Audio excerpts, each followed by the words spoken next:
Vamos começar então a última sessão do nosso seminário. Eu peço então a todos a atenção para esta última sessão, ao fim e ao cabo, a última sessão dos 3 dias do seminário de reconfigurações do público, arte, pedagogia e participação, que tem lugar aqui no MAN. E chegamos à última etapa deste debate que tem sido rico, diversificado, com muitos pontos de vista. Eu queria agradecer a todos os presentes e principalmente um agradecimento muito especial à Elisa Bracher, ao Jailson Silva e ao José Roca, em nome do Museu de Arte Moderna do Rio de Janeiro. É, portanto, a última mesa do debate, como disse, um debate que tem sido muito diversificado, em que tem estado em contexto várias perspectivas curatoriais, artísticas e pedagógicas, e a ideia deste debate é questionar especificamente como é que esta diversidade tem dialogado também com os contextos sociais emergentes. Estas diferentes perspectivas irão ser fixadas e problematizadas ainda mais nos textos que os observadores e os críticos estão escrevendo, irão produzir, e tudo isso será fixado em livro, que será editado posteriormente a este seminário. Isso irá nos ajudar certamente a consolidar o encontro e nos fará refletir ainda mais sobre todas estas perspectivas. Eu gostaria agora de voltar ao ponto de partida do encontro e voltar precisamente ao Museu da Arte Moderna e tentar assim fechar um pouco este elo que iniciamos, aqui no lugar onde estamos, que é o MAN. Gostaria de relembrar que precisamente há 50 anos atrás, aqui neste museu, portanto em 1958, foi feito o primeiro seminário sobre a função educativa nos museus. Naquela época, as questões eram outras, certamente. Não tem a ver com o contexto que estamos agora. Nessa altura, nesse seminário organizado pela Unesco, o grande ponto defendido foi a tese de que era necessário construir uma escola técnica da criação. Na altura não havia lugares no Rio de Janeiro e também no Brasil para a formação de artistas. Então, na altura, essa era uma questão premente naquele seminário, 50 anos lá atrás. Podemos dizer atualmente que esse momento da construção, desse olhar sobre o que é que era necessário na época, essa construção de uma escola de criação, uma escola para a formação de artistas, veio, de certa forma, moldar a experiência dos artistas da época e moldar também a produção cultural e a produção artística. De certa forma, isso veio rasurar a distância entre escola e museu, veio rasurar o espaço e o tempo entre processo, experimentação e exposição, posto que escola e museu eram um e o outro no mesmo espaço, e fez com que, de certa forma, a cena carioca ela fosse moldada por esse fator. De certa forma, isso veio produzir novas formas de visibilidade, onde as antigas competências artísticas saíram dos seus domínios habituais e mudaram seus lugares e poderes, atravessaram fronteiras, ocuparam zonas limite. É precisamente as zonas limite que estamos a trabalhar aqui, seja as zonas limites do museu, seja as zonas limite da função do artista, educador, seja a zona limite na favela, na Maré, seja a zona limite que uma Bienal pode trazer para hoje em dia. Temos conosco aqui José Roca, começando na minha extremidade, Jailson Silva e Elisa Bracher.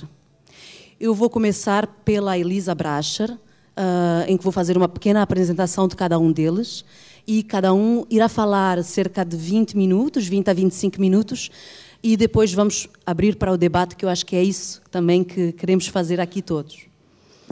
A escolha também destas 3 pessoas que estão aqui comigo na mesa, que é uma escolha realizada especificamente pela Jéssica Gauguin e pelo Luís Guilherme Vergara, foi feita de uma forma também diretamente para proporcionar este cruzamento de olhares e é muito incisiva. A Elisa Bracha, que está comigo do lado, é artista, escultora, gravadora, também produz desenho. Vem de São Paulo. É autora de um trabalho que foi iniciado na década de 80.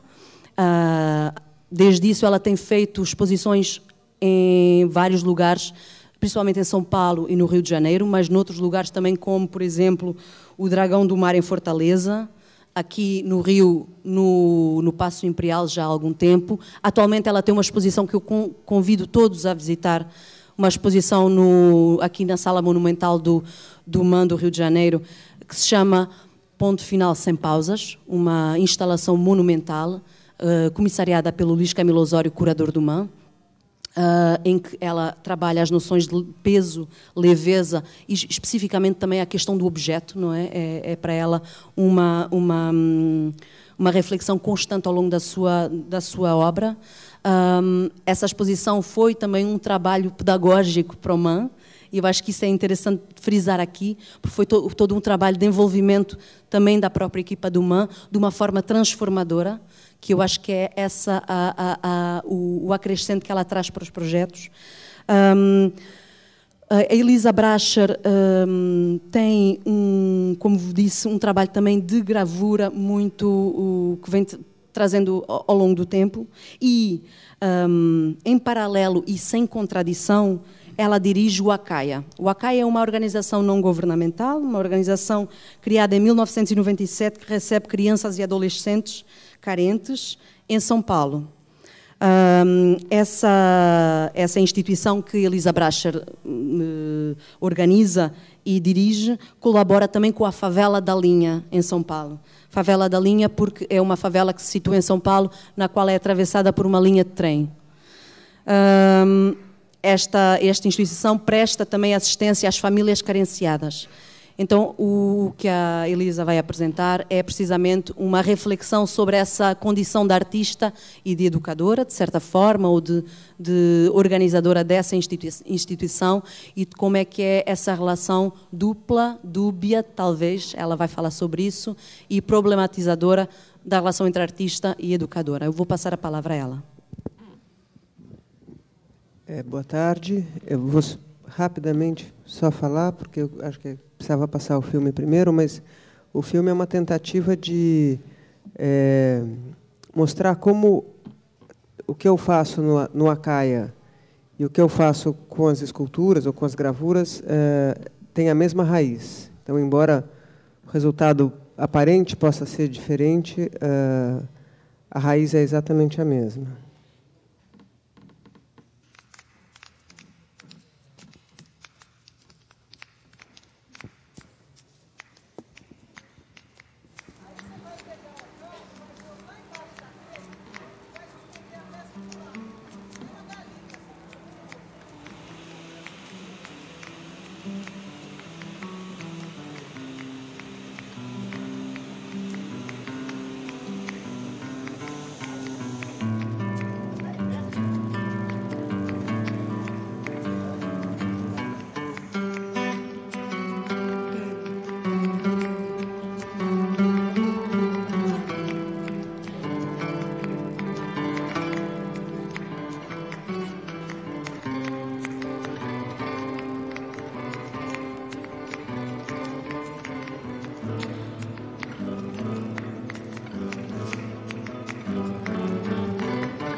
Vai, Marquinhos.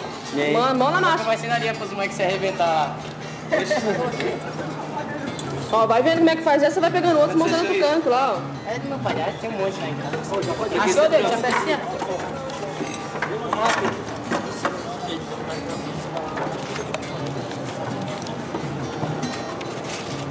Você coloca aqui, né?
carrega de óleo.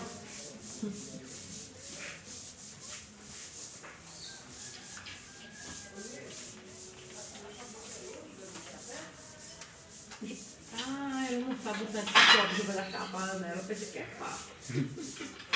Tem que subir essa ladeira. Meu amigo Vanderlei Macedo arrebentando. Tchau, gente.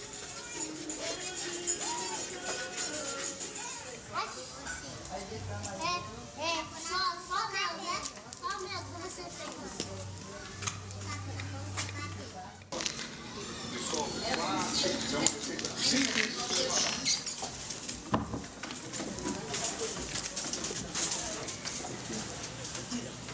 As meias.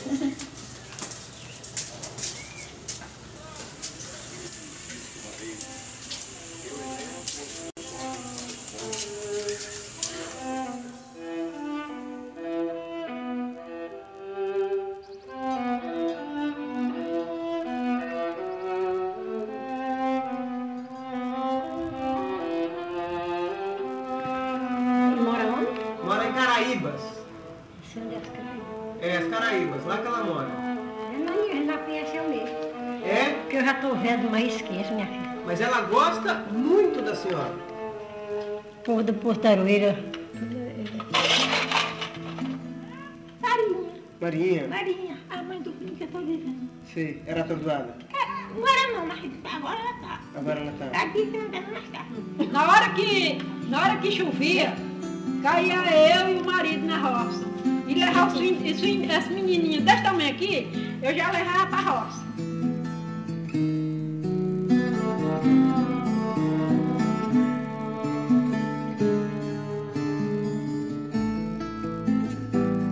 Foi bom. Foi bom?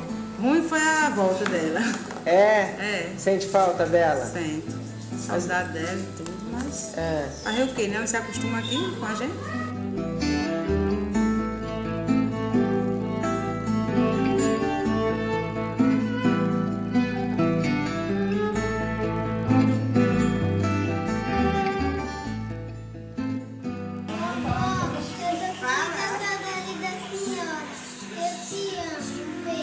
Você? Beijo, pô, te amo. Não, mas esse é o nome. Júlia. Júlia. A senhora? Maria, vem-se embora, vamos lá, você está aqui, volta e não volta.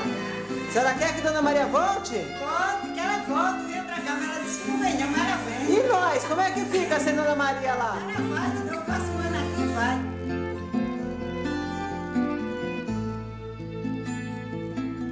A pena é que eu não tenho elas ao meu lado, né? É. É assim mesmo, né? Tem saudade dela? Saudade demais, né?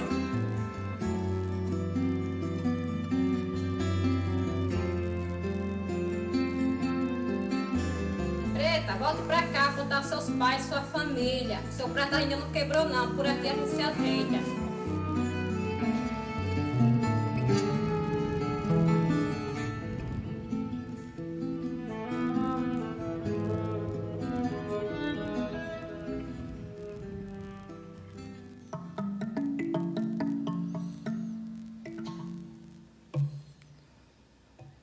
Fala o som. Só o som. Tom. Na boca do som, só tom. O som falha. Na boca, buraco negro do corpo torto. A muda voz, no fundo muda o tom do mundo sem som. Para mim, de início foi estranho, totalmente estranho, mas depois que passa a entender as pessoas e o mundo artístico, muda tudo, né?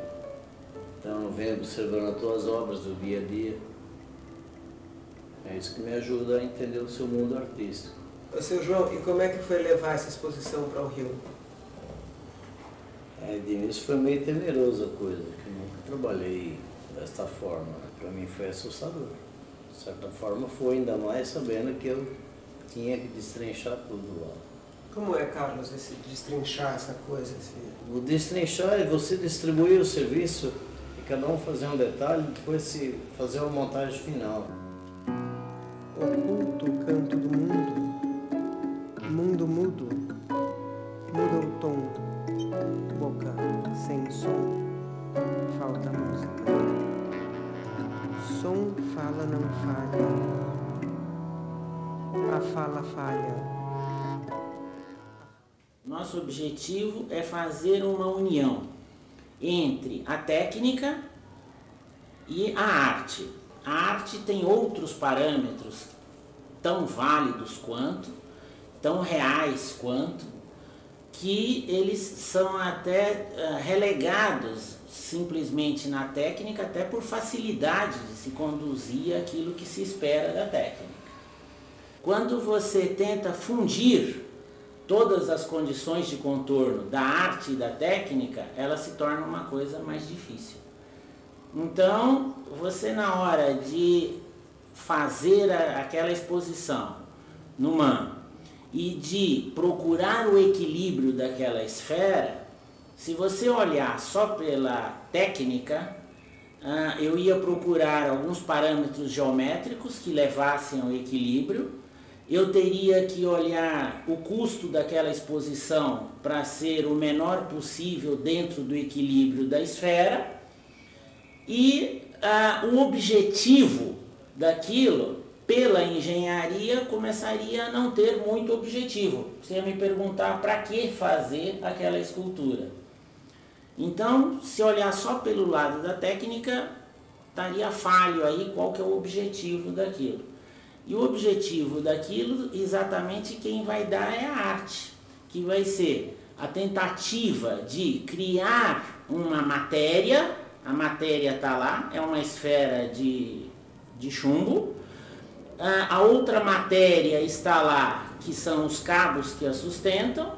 E a terceira matéria é a própria estrutura do museu, que vai ter que ser compatível a montar o equilíbrio com as três matérias.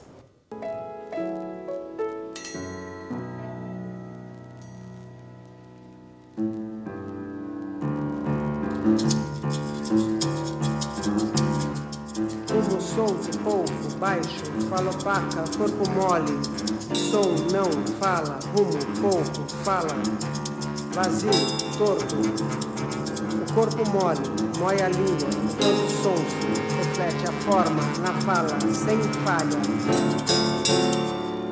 Eu acho que o museu ele entra num ponto muito interessante de todo esse objetivo.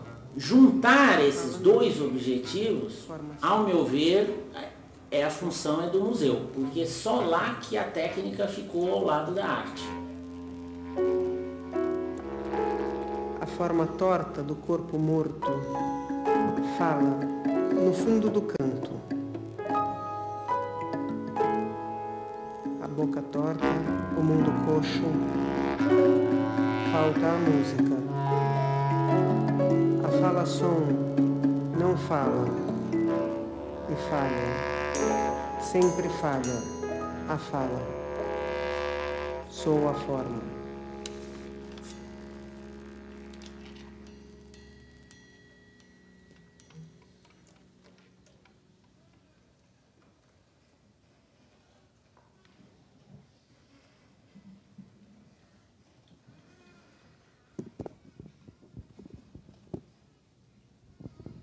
Agora sim, boa tarde.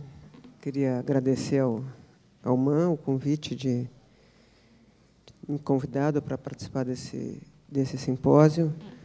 Na realidade, o que me interessa muito são as distâncias que têm que ser percorridas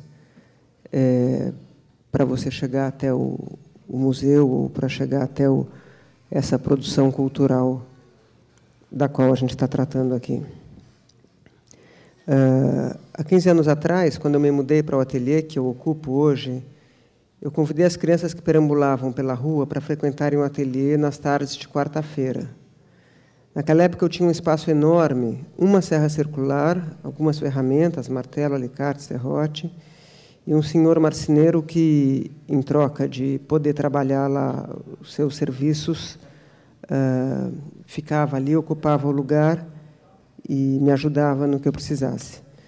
Quando as crianças começaram a chegar e o número foi aumentando, eu fiquei com medo. E eu senti claramente que aquele movimento ia interferir muito no meu trabalho, na minha maneira de ser, na minha maneira de, na minha vida profissional e na minha vida mesmo, né? Então, no final de um ano, eu senti que eu tinha que decidir. Eu me lembro muito bem disso. Assim, foi um dia em que eu parei e falei: ou eu fecho essa porta e falo que ninguém mais vai entrar aqui dentro, e vou, enfim, seguir meu trabalho solitário dentro desses muros, desse portão, ou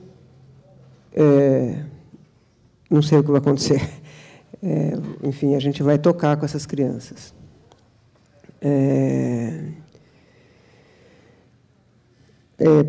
Eu teria que me isolar muito, né, se eu fosse querer viver sem os conflitos que são postos nessa relação tão de instâncias tão díspares, né, entre as crianças de uma favela, lá de 2 favelas, e eu que sou artista, enfim, que supostamente estou em outro lugar, né? Mas eu optei por deixar as crianças continuarem ali. Porque eu percebi o quanto a minha vida ia ficar empobrecida se eu fechasse as portas. E também tinha muito claro na minha cabeça da confusão que eu estava comprando naquele momento. Hoje, eu penso que, se o meu trabalho de artista é uma busca e construção do peso, da leveza, do equilíbrio, só me enriquece conviver com os meninos, os pais, as mães, porque, na realidade, eles também estão construindo isso. São pessoas que também estão construindo para si próprias um equilíbrio, a possibilidade de um equilíbrio, a possibilidade de uma matéria e a possibilidade de uma compreensão do mundo. Então, nosso trabalho, o meu comigo mesma e o deles com eles mesmos, não é tão diferente assim.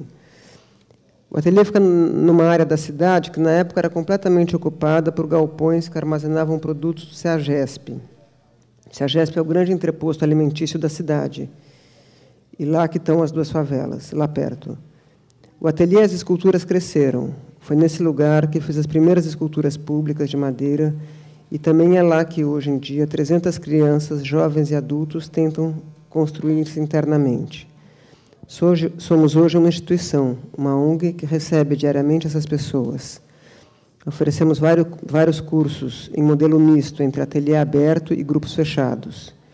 Temos marcenaria, arte, cerâmica, xilogravura, tipografia, culinária, música, vídeo, capoeira e dança. Hoje em dia, o meu ateliê é vizinho de muro, com a marcenaria, como é chamado o Acaia. É chamado Acaia porque, na época, as favelas eram inteiramente de madeira. Hoje em dia, elas já não são... A maioria ainda é de madeira, mas, naquela época, era totalmente de madeira. Então, o fato de eu trabalhar com madeira imediatamente criou uma identidade entre a gente, um vínculo. Então, é a marcenaria, eles vão para Marcé. Sempre me ressenti de não sentir em um lugar confortável, de estar em lugar nenhum. O que realmente me fascina é o fazer, entre artesanal, operário e industrial. Realmente fico alegre quando estou em um lugar que abrigue uma dessas atividades. Assim, quando as crianças começaram a chegar, senti que finalmente tinha conseguido criar um espaço que fizesse sentido para mim habitar. Sinto que fazer escultura, gravura ou desenho é tão nobre, intenso e importante quanto os meninos construírem suas almas, desenvolverem seus corpos, fortalecerem sua condição emocional. Não vejo diferença na natureza do gesto de bater o martelo, moldar a argila com vitalidade infantil e refletir e pensar e traçar e cortar e equilibrar as coisas todas que faço no meu ateliê. 2 histórias dos meninos me ajudam a pensar sobre isso. Uns anos atrás, eu estava fazendo uma exposição no Gabinete de Arte, Raquel Arnaud, em São Paulo. O gabinete era um lugar relativamente pequeno, ele era estreito e muito comprido. E eu botei lá uma escultura enorme, eram 7 toras de madeira com um equilíbrio, acho que mais precário do que dessa esfera que está aqui. Mas essa escultura foi construída no ateliê, foi montada no ateliê com os meninos, ali todo mundo junto, e depois levada lá para a galeria e montada lá dentro. E depois da exposição montada, a coordenadora da marcenaria levou um grupo de meninos para visitar a exposição. E quando um menino entrou ali, ele acho que não tinha se dado conta que era uma exposição minha, ou não fez a ligação. Ele falou: meu Deus, mas por que prenderam a escultura da Licó aqui dentro? Para ele a coisa estava perdido sentido, estava aprisionada ali. E eu confesso que eu não consegui explicar. E uma outra história é que esses meninos ali da favela, a gente tem alguns intercâmbios com escolas públicas e particulares. E um desses intercâmbios, a escola particular, que é uma escola muito, enfim, sofisticada lá de São Paulo, nos pediu que os meninos fizessem umas pistas de carrinho com atrito, para eles testarem atrito lá e tudo. Então, os meninos fizeram e foram lá no dia de entregar as pistas e passaram um dia lá com eles, e montando as pistas, e mostrando como serra, como martela e tudo. E um menino entrou e falou para o marceneiro assim, falou: Alex, eles podem ser bem ricos, esses meninos, né? Mas as ferramentas deles são todas de mentira, de plástico, né? São todas de plástico. Então, acho que como vocês puderam ver no vídeo, as crianças do ateliê, desde muito pequena, elas trabalham sempre com ferramentas de verdade, instrumentos de verdade, enfim. Porque também eu acho que a vida deles tem muito mais concretude que a minha, pelo menos, né? Eu penso na espiritualidade, na racionalidade, na matéria, na concretude que é a vida desses meninos. Na escultura presa, nas ferramentas de mentira, no museu, que, como disse o Carlos, que foi engenheiro, esse último que falou no filme, é o lugar onde se encontram a técnica e a matéria. Às vezes eu tenho a impressão, a Marta, no começo, falou que foi uma relação aqui no museu, que eu acho que no final foi muito rica, mas durante o tempo todo ela foi muito tensa também. Como tudo que é muito rico tem suas tensões. Às vezes eu acho que essa tensão que existe entre o museu, a estrutura museu, e um artista que quer instalar uma arte, uma obra contemporânea dentro do museu, é muito semelhante à tensão que existe entre um grupo social como o desses meninos e a estrutura social onde eles querem ingressar. Quer dizer, os limites da estrutura museu, os limites da sociedade, vamos dizer assim, organizada ou produtiva, não sei como chamar, são muito semelhantes. Então, o que a obra sofreu, o que a gente sofreu aqui, em conjunto, todo mundo, o museu, eu, as pessoas que estavam montando, é muito semelhante ao que sofrem as estruturas e os meninos. Enfim, acho que é isso. Obrigada.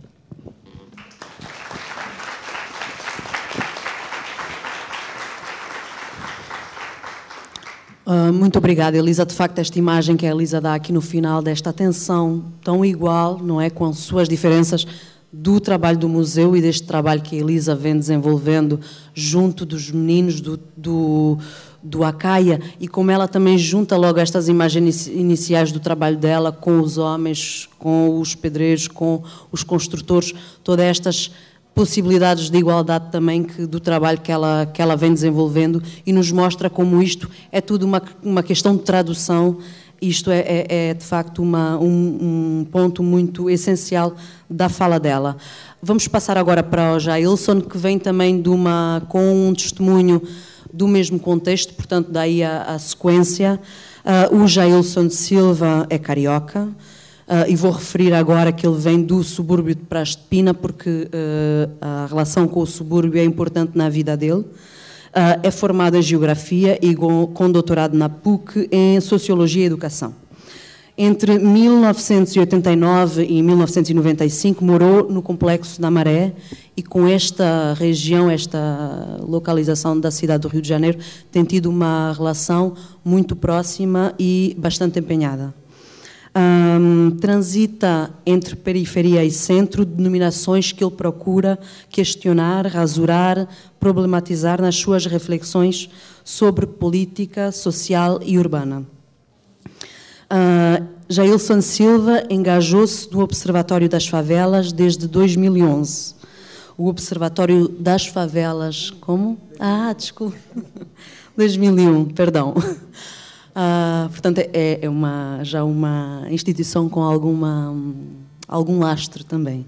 A organização social de pesquisa, consultoria e ação política e pública dedicada à produção de conhecimento e propostas políticas com vista à constituição de uma agenda da cidade do Rio de Janeiro.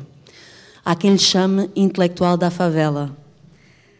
É autor de Porque Uns e Não Outros, Caminhada de Jovens da Maré para a Universidade, e nesse âmbito tem discutido e facilitado também essa mobilidade de jovens da favela para a universidade, criando para isso políticas de acessibilidade à universidade. E, no presente momento, está empenhado na construção de um centro cultural, o primeiro Centro Cultural da Maré, e posteriormente virão outros, na Avenida Brasil, que se chama Bela Maré. Eu vou passar a palavra ao Jailson Silva e... portanto... Obrigado, Marta. Boa tarde a todos e a todas. Né? Essa é a minha quarta palestra essa semana, minha quarta fala em cantos muito distintos e também de temas muito distintos. Né? Eu estava agora, por exemplo, numa mesa falando sobre a escola que queremos, a escola que teremos, num seminário cheio de energia com professores da Baixada Fluminense, lá em Niterói. Cada vez que eu vou para um canto desse falar, eu penso o sentido de eu estar aqui. É um investimento caro isso aqui.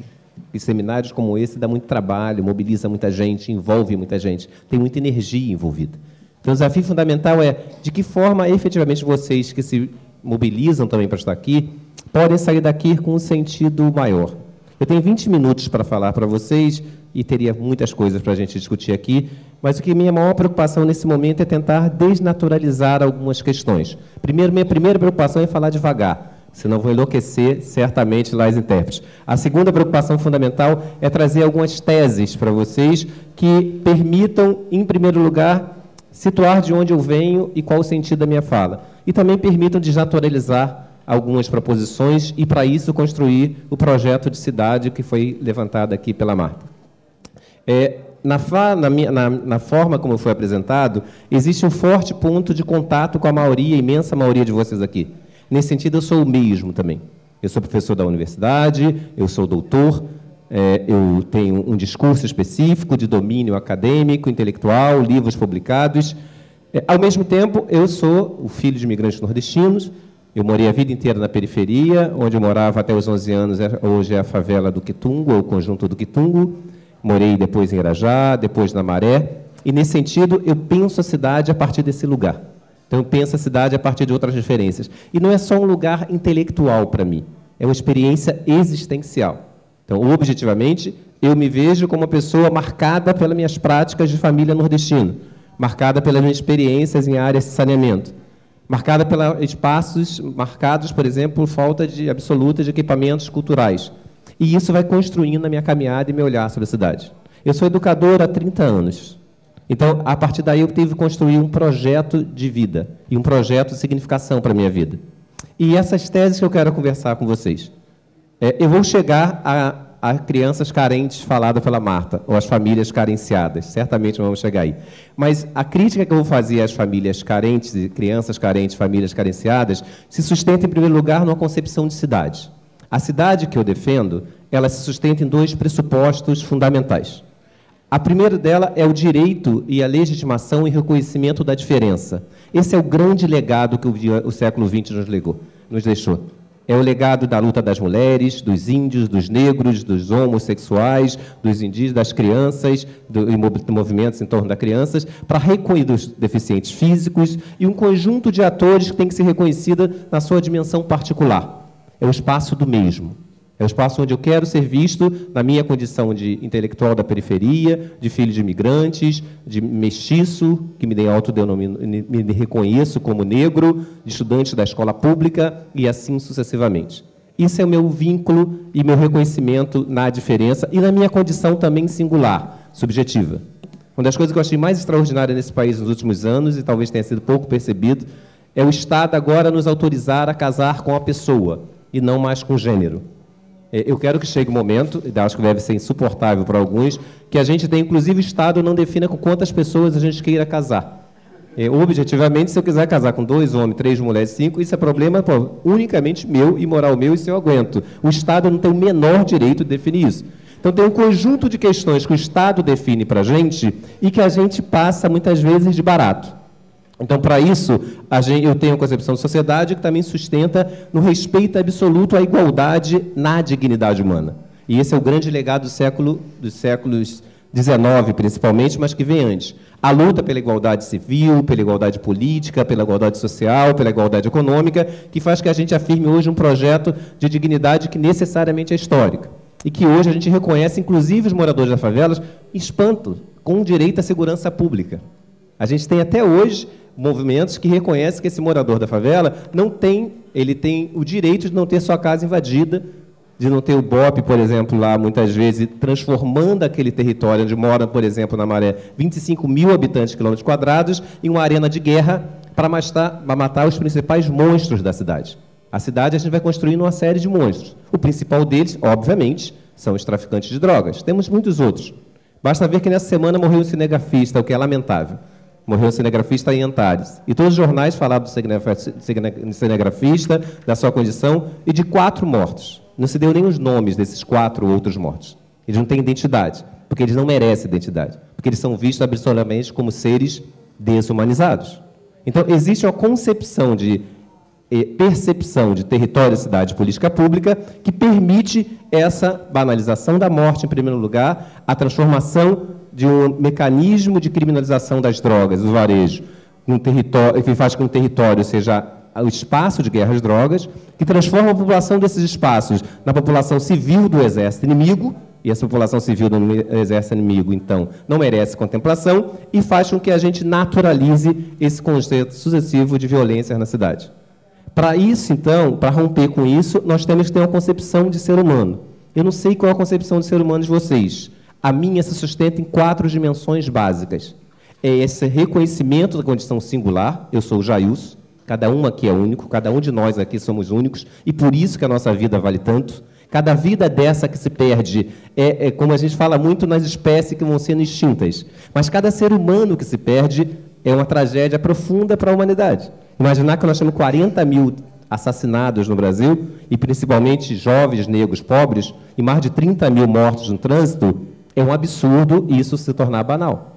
Então, esse direito singular que o José, que o João, que a Maria têm de viver é fundamental. Só que também tem essa segunda dimensão da vida, que eu citei aqui, que é a dimensão particular, que é onde eu me reconheço, por exemplo, como morador de periferia, como professor da universidade, como heterossexual, como futuro campeão da brasileira depois da vitória histórica do Inter lá domingo, que nós arrebentamos, então estamos chegando aí certamente. Então, essa minha identidade de tricolor, de carioca, de imigrante nordestino, me cria níveis de inserção e pertencimento.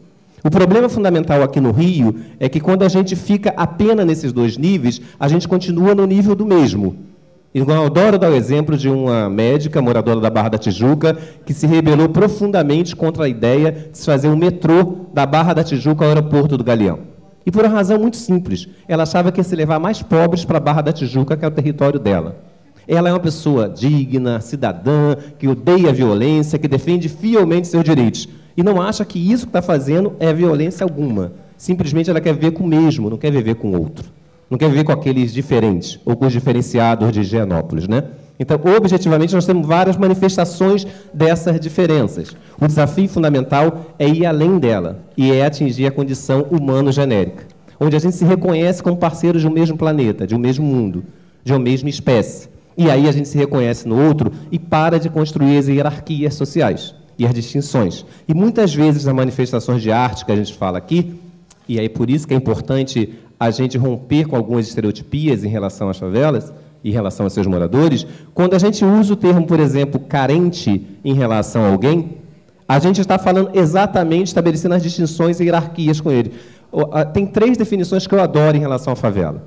A melhor delas é absolutamente técnica, absolutamente profissional, que é a do IBGE, que define a favela como aglomerado subnormal.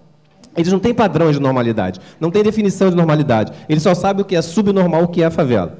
O Ministério da Cidade é mais profissional, também um pouquinho menos ideologizado, eles chamam de assentamento precário. E a mídia, em geral, e muitas vezes nós, chamamos de comunidades carentes. O que a gente está querendo falar? Que aqueles seres ali são, a princípio, destituídos de condições básicas de civilidade. E por isso eu estava fazendo a aula magna em Belo Horizonte, num evento super solene para 240 agentes culturais, terça-feira. Lá estava o prefeito da cidade, estava o presidente da Federação de Indústria de Minas Gerais, e eles todos louvando o significado daquele projeto. E é legal, ótimo projeto. E louvando porque eles iriam, de certa forma, levar a civilização para os garotos da rede pública. Porque a cultura é fundamental como instrumento civilizatório. A cultura é fundamental a permitir que eles consigam efetivamente sair do seu gueto, da sua lógica particular, da sua ignorância, para efetivamente se tornarem cidadãos. A gente até acredita que a gente promove a cidadania, quando, na verdade, o raciocínio deveria ser exatamente o oposto. Eu nasço cidadão. Cada um daqui nasce cidadão. Por nascer cidadão, eu tenho direito à educação, eu tenho direito à cultura, eu tenho direito à saúde, à habitação, ao trabalho. Não é a educação quem promove a cidadania. É por ser cidadão que eu tenho direito à educação. E a educação serve para quê? Para me tornar mais humano. Para me adquirir, inclusive, a quarta dimensão desse ser humano que eu defendo, que é essa dimensão singular, que é a dimensão particular, que é a dimensão da espécie humana genérica, que é a dimensão ecológica, global, onde eu me sinto ser desse planeta. E dividindo, partilhando esse planeta com outros seres, e responsável por ele. A educação me ajuda, então, a tornar-me um ser humano mais pleno. Mas não é só a educação que me ajuda. A cultura também me ajuda. A arte também me ajuda. E aí eu penso cultura também em 3 dimensões. Tem a dimensão mais básica do ser cultivado, que a gente traduz naturalmente para o ser erudito, que tem acesso principalmente às formas mais elevadas de cultura. Que aqui ninguém tem dúvida que, certamente, a música clássica é superior à MPB em termos de valor, e muito superior em relação ao funk. Aliás, muita gente aqui deve acreditar e discutir se funk é cultura ou não. Eu já fui para um monte de mesa nesses cantos, pessoas absolutamente comprometidas, sérias, progressistas, falando que era um absurdo chamar funk e hip-hop de cultura. Então, objetivamente, aqui tem uma definição de cultura que trabalha com essa lógica, a princípio, da erudição. E aí, é claro, os pobres carentes das favelas não teriam cultura. Eles não teriam possibilidade de expressão artística, não teriam capacidade de entender a obra. E aí a gente se torna absolutamente refém de uma lógica cognitiva na interpretação artística. E aí a gente não reconhece a outra possibilidade de cultura, que são as experiências cotidianas e a forma de ressignificar o cotidiano. E, nesse sentido, obviamente, para mim, a favela é uma imensa experiência cultural. Nós estamos defendendo um projeto lá na Câmara dos Vereadores que impeça a destruição, por exemplo, das favelas das áreas mais valorizadas da cidade a partir da implantação da UPP. Porque, efetivamente, isso destruiria a pluralidade da cidade. E, obviamente, pode ter muita gente interessada em construir grandes condomínios no Chapéu Mangueira, na Babilônia. Imagine o Vidigal agora que vai ser ocupado pela UPP, o valor que aquele espaço terá. Se a gente não reconhece esses espaços como espaços culturais, novas ambiências culturais que permitem novas reconfigurações na cidade, novas formas de experimentar a cidade, novas formas de viver a cidade, a gente, objetivamente, entende que eles podem ser simplesmente territórios à disposição do mercado. E aí pode aparecer alguém, compra 100 barracos e faz um condomínio. E aquela pluralidade, aquela heterogeneidade pode se perder tranquilamente. E a gente achar natural, porque a gente não reconhece aquele espaço. As APACs da Zona Sul, e eu me lembro como foi polêmico quando César Maia tombou uma casa na Rocinha. Porque ele reconhecia que ali era uma expressão, um patrimônio da cidade. E muita gente se rebelou falando, isso é um absurdo, eleger o crime, a informalidade como patrimônio. Então, a gente está discutindo aqui, e esse é o sentido da minha parcela de partilha com vocês hoje, é em que a gente se aproxima, pode se aproximar na concepção de um encontro na cidade que passe pelas artes. O primeiro movimento é reconhecer que a gente está falando de saberes. A gente está falando de possibilidades de arte, de cultura, de manifestações que nos permitem reconhecer outros tipos de belezas, outros tipos de significados. E, principalmente, que a gente supere certas estereotipias também. Porque uma vez a gente criou uma orquestra de sopro lá na Maré. Quando a gente criou uma orquestra de sopro, teve um cara, bastante xiita, intolerante, falando que era um absurdo ter orquestra de sopros dentro da favela. Os garotos tinham que estudar maracatu, eles tinham que estudar capoeira, eles tinham que estudar cultura popular, porque isso, efetivamente, era a cultura do povo, e não a cultura da burguesia. Quando a gente faz essa coisa absolutamente de indigência intelectual, de querer caracterizar determinadas práticas como práticas de classe, e aí práticas culturais de classe, a gente começa a estabelecer cada vez mais essa dicotomia e essas segregações na cidade. E isso é mais comum do que se imagina. Uma vez eu estava num programa da Leda Nagli, Sem Censura, e ela falou uma coisa maravilhosa. A gente estava falando que ótima essa Cidade das Artes, ou Cidade da Música aqui na Barra da Tijuca, excelente, fantástico, mas isso no ar. Imagine se ela estivesse na Avenida Brasil ou algo parecido na Avenida Brasil, ali na altura do Fundão, na altura da Maré. Ali qualquer pessoa chega em 20 minutos, quando não está engarrafado, seja da Barra, seja da Perimetral, seja da Baixada, seja da Zona Oeste, e aí seria, de fato, um espaço símbolo, um equipamento símbolo do encontro da cidade, das possibilidades de diferentes encontros na cidade. E ela não teve nenhum de pudor em falar, cruzes, Deus do céu, seria só pagode funk, era R$1, eu estou fora. Isso no ar. Porque, para ela, objetivamente, o que tem que ter é uma lona cultural no valor de 300 mil, que logo, quando está no processo de término da Cidade da Música, elas são todas interditadas, porque não tinham condições de uso. O simbólico, e o Fred adorou quando a gente falou isso na Maré outro dia, para a gente é fundamental no Observatório de Favelas reconhecer que o simbólico institui o real. Por isso que a gente criou um programa de comunicação, porque a gente queria cada vez mais moleques das favelas fazendo fotografia, fazendo cinema, fazendo jornal. A gente está criando agora a escola de publicidade. Queremos fazer publicidade para mostrar outras possibilidades. Então, quando o Cadu Barcelos fez o filme 5 Vezes Favela e se torna diretor de fato, e a gente tem uma molecada da favela hoje fazendo filme, isso é muito legal. A gente tem Imagem do Povo, que é uma agência de fotografia muito legal. O moleque manda muito bem, dezenas deles. Isso significa o quê? Que a gente pode produzir novos olhares sobre esse espaço. Mas não são só os moleques da favela que estão fazendo. A gente quer estabelecer esse encontro. Então, todos os nossos cursos abrem esse espaço para tanto os moleques da favela como de outros bairros da cidade. Porque a graça fundamental é a gente estabelecer justamente esse reconhecimento que nós somos muito mais parecidos do que, de forma mais imediata, a gente reconhece. Existe muito mais vida inteligente, existe muito mais criação, existe muito mais capacidade de ressignificar a vida nos espaços populares do que tradicionalmente se reconhece. Por isso, essa ausência de equipamentos culturais nas favelas, equipamentos de serviços culturais e nas periferias em geral, é uma vergonha. Então, nós temos alguns desafios fundamentais. Primeiro, como é que a gente constrói os mecanismos que permitam esse encontro através, principalmente, de novas formas de trabalhar o sensível, que aí tem a comunicação de um lado, mas também tem as artes. Então, para a gente, no Observatório, a gente tem que investir em equipamentos culturais. É aí que a gente define trabalhar a cultura como elemento fundamental do desenvolvimento territorial. E aí a gente propõe a Bela na Avenida Brasil. O que a gente quer é que cada vez mais tenha equipamentos que sejam referências, sejam polos, que possam ter diferentes manifestações artísticas e botar a galera de diferentes cantos da cidade, diferentes cidades, diferentes experiências, diferentes vivências, produzindo juntos e partilhando coisas e vivenciando coisas. E aí a gente tem o Rio de Janeiro, efetivamente, onde a gente pode superar anos e anos de hierarquizações e segregações. Então, nosso ponto decisivo é, como é que a gente faz isso? Primeiro, é romper com discursos civilizatórios.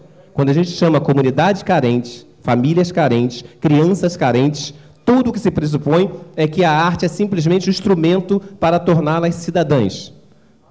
Tem um programa, eu adoro detonar, eu já falei isso 150 vezes, a coordenadora do Dançando para Não Dançar fica horrorizada comigo, inclusive eu já falei isso no Globo News, o programa fez um sucesso extraordinário, ela ficou mais desesperada ainda, mas é porque o nome do programa dela é horroroso, o projeto dela é excelente, legal, faz que as crianças dancem música clássica, se tornem até profissionais, só que o nome é Dançando para Não Dançar.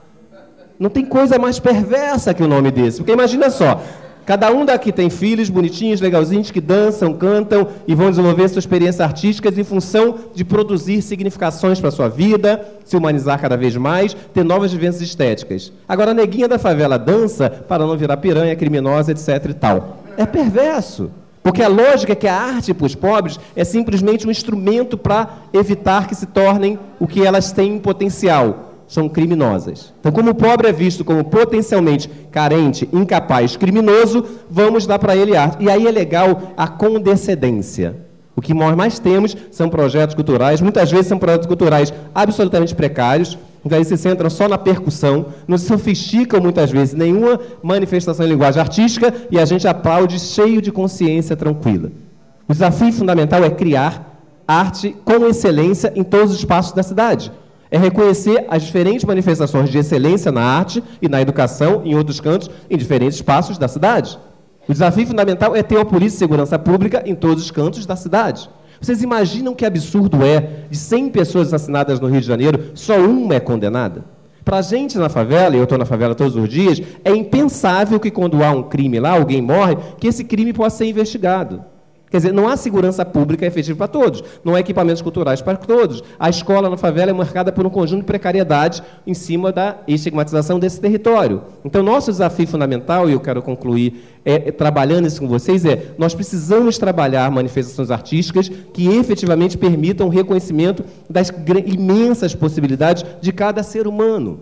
Seja ele morador da periferia, seja ele morador da Zona Sul, seja ele morador da Zona Rural, e assim sucessivamente. O nosso desafio é criar programas de formação de públicos, de formação de excelência, que efetivamente trabalhe levando em conta, e Paulo Freire é fundamental nesse encontro, essa recuperação, de certa forma, difusão da ligação entre Paulo Freire e a cultura que o Vergara está fazendo é maravilhosa, porque nós ficamos com Paulo Freire muito no terreno da educação, e de uma forma perversa, muito no terreno da conscientização. Nós estamos falando de manifestações cada vez mais no campo da educação e da cultura, eu não consigo separar os dois, eu não vejo como é possível separar educação e cultura, efetivamente, porque é impossível pensar educação sem trabalhar a dimensão estética, sem trabalhar linguagens estéticas, é a perspectiva de construir um projeto efetivo de ser, onde a gente se reconheça e, ao mesmo tempo, se distinga. É essa relação contraditória, profunda, rica, entre o mesmo e o outro, que torna a cidade legal, que torna a territorialidade possível da cidade mais ainda desafiadoras e nos torna seres mais significativos e plenos. Certamente é uma estupidez alguém querer colocar na Constituição, como está sentando, que o homem é destinado à felicidade ou que o homem tem que ser feliz. Isso não é uma questão constitucional, porque isso é uma dimensão subjetiva. Mas todos nós podemos ter uma vida mais digna e plena. Todos nós precisamos ter estruturas sociais, estrutura do Estado e responsabilidade do mercado, inclusive, para romper só com a sua ganância e achar que só precisa ter lucro, no sentido que a gente pode ter uma vida mais digna. E, sem dúvida, se a gente não modificar nossas visões tradicionais sobre arte, sobre educação e sobre os territórios populares e seus moradores, a gente vai pouco longe disso. Eu acredito piamente que em momentos como esse, eventos como esse, nos ajuda a ir cada vez mais longe nessa construção. E o evento que a gente está fazendo lá, que o Travessias, começa dia 26 de novembro, a 18 de dezembro, que vai ser fantástico, que a gente convida todos vocês para irem lá, é apenas o primeiro passo desse longo diálogo que a gente está construindo, e começa aqui, e eu fechei muito grato. Valeu. Vou passar agora para a apresentação do último convidado, o José Roca, que é o curador que ainda está a acontecer. Para quem quiser, poderá ainda visitar até o dia 15 de novembro a 8ª Bienal do Mercosul. A 8ª Bienal do Mercosul, deixa-me só pedir aqui as minhas notas. Então, o José Roca, que vem da Colômbia, que trabalha entre Bogotá e a Filadélfia. O José Roca é formado em arquitetura, com especialização em estudos críticos pelo Whitney Independent Study Program de Nova York. Portanto, ele transita entre a área de design, de gestão, a curadoria e a arquitetura. Realizou uma programação durante muito tempo enquanto diretor artístico do Banco de la República em Bogotá. Foi júri da Bienal de Veneza em 2007 e participou no Brasil em várias curadorias, nomeadamente na Fundação Ibera Camargo, em que fez curadoria da exposição de Regina Silveira. Atualmente é diretor artístico da Filagráfica, em Filadélfia, um programa artístico sobre desenho e gravura, sobre desenho, e atualmente também é o curador da 8ª Bienal do Mercosul. Ensaios de geopolítica é o tema desta Bienal, uma Bienal na cidade de Porto Alegre, que uma das premissas deste projeto, e que é essa premissa que trazemos para o debate, é a questão do projeto pedagógico, uma componente intrínseca ao projeto curatorial. Desde a primeira hora que o projeto curatorial foi pensado em paralelo com o projeto curatorial. Eu vou ler um excerto que está no catálogo, que se chama Educar, Aprender, no decálogo do catálogo. Se alguém não compreender o meu português a esta hora da noite, falem. O número 17 do decálogo. Educar, Aprender. Uma Bienal pode tentar transcender a tríade interpretação, mediação, serviço, que caracteriza o trabalho educativo em museus, envolvendo a ideia do pedagógico a partir da sua formulação curatorial. O museu sempre tenta fazer a mediação entre a arte e o público. Tenta facilitar essa relação, propondo mecanismos que ajudem a compreender o que está sendo apresentado. Mas a arte é, em si mesma, uma instância de conhecimento que nem sempre passa pelo racional. Também se aprende com os sentidos. Em alguns casos, uma imagem vale mais que 1000 palavras, um som vale mais que 1000 imagens e um aroma vale mais que 1000 sons. Não saberemos nunca qual é o dispositivo que desencadeia os processos de conhecimento. Para a 8ª Bienal do Mercosul, a cidade de Porto Alegre, na região de Rio Grande do Sul, é o polo difusor de toda esta aventura da Bienal. É interessante como este polo é um polo também geopolítico, certamente. Para a curadoria, a cidade de Porto Alegre, a região de Rio Grande do Sul, é vista como um lugar a ser descoberto e a ser ativado por meio da arte. É interessante que para a Bienal há uma crítica aos nacionalismos, há um resgate da utopia enquanto motor de criação de um lugar transnacional e resgata-se também a questão de uma estética do frio, contrariamente a uma estética do norte, do calor, da selva, dos trópicos. E aí é citada algumas frases de um escritor gaúcho que fala do clima da pampa, da cultura da carne, do gaúcho, da milonga, etc. Portanto, há uma reconfiguração também da própria arte, do próprio território geopolítico ao sul. Eu vou passar então a palavra ao José Roca, que vai falar desse entrosamento entre projeto curatorial e projeto pedagógico. Ok, obrigado. Eu gostaria de falar em português, mas não dá. Então, em função da precisão, vou falar em espanhol. ¿O qué es una bienal? ¿Qué es una bienal? La bienal convencionalmente es un evento que se realiza, como su nombre lo indica, cada 2 años, en la cual, por lo general, por razones de política cultural, regional o local, se hace un evento primordialmente expositivo, en el cual un curador o grupo de curadores define un tema. Ese tema es utilizado como un marco conceptual para mirar la producción de una ciudad, de un país, o de una región o del mundo entero, en el caso de las bienales internacionales. Luego los artistas vienen en promedio 2 veces a la ciudad, una vez para conocer el sitio y la segunda vez para realizar la pieza o instalarla. Y luego se abre esa exposición, esa grande exposición, en un solo sitio o en un conjunto de sitios, y la exposición dura entre 2 y 3 meses. Ese es el paradigma de bienal que se repite casi sin cambios en todas partes del mundo, y era el paradigma que nosotros quisimos romper con el proyecto de la Bienal de Mercosur. Puse un poco perversamente una imagen del pabellón Ibirapuera simplemente para hablar de que en cierto modo la propia estructura presupone una gran exposición, porque es un enorme espacio a llenar, y una periodicidad que está predefinida.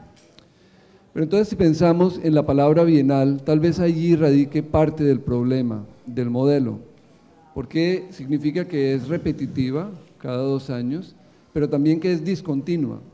Casi nada sucede entre una bienal y la siguiente.